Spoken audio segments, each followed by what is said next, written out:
Training evaluation. What is training evaluation? It's a term that comes up quite a bit, but what do we actually mean by that?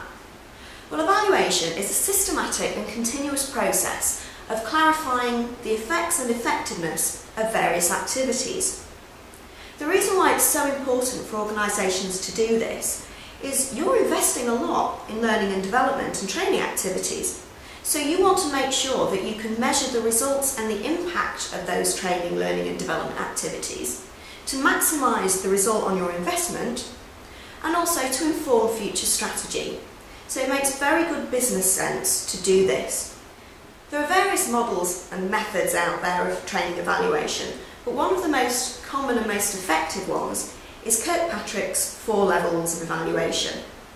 Level 1 is reaction, level 2 is learning, level 3 is behaviour, and level 4 is organisation. So level 1, reaction. This is looking at people's initial reaction to the learning and development that they've done, whether they enjoyed it, what sort of information they got out of it.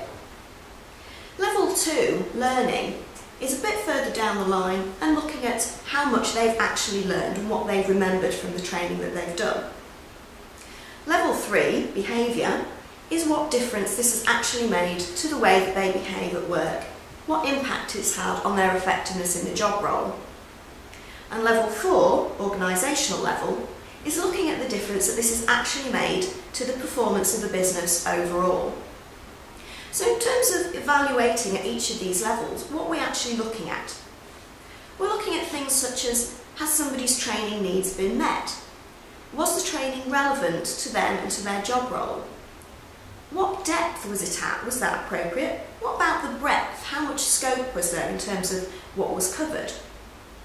Was it an appropriate learning method for that person, or would something else have actually had more of an impact? How's it going to be applied in their job role?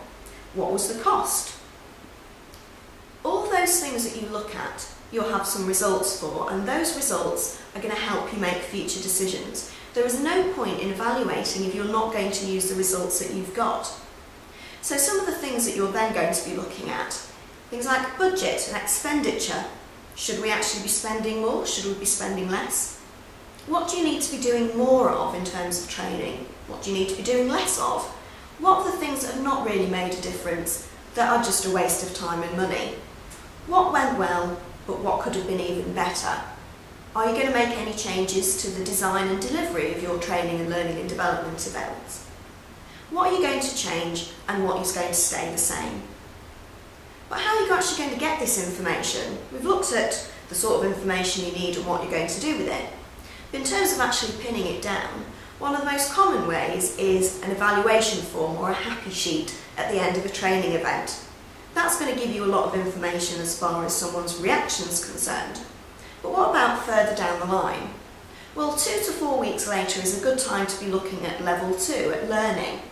One of the best ways of going about this is simply through an informed and structured discussion between an employee and their manager to discuss what they actually learned, what reinforcing they need to do, what further learning and development is needed, and to figure out really what stayed there in their head and what they've forgotten and need to look at again. Maybe about 6 months later is a good time to look at how much effect this has actually had on somebody's behaviour.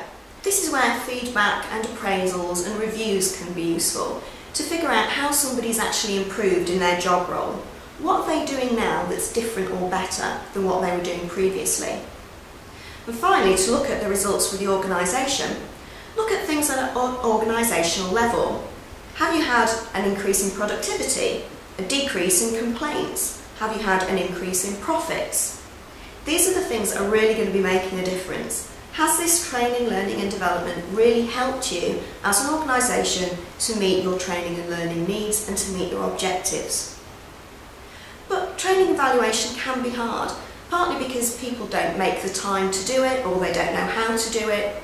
But it's really important that you're making the most of any investment that you've put into training, learning and development, and that this feeds into your future learning and development strategies to make sure that you've got a continual process of improving the way your business operates.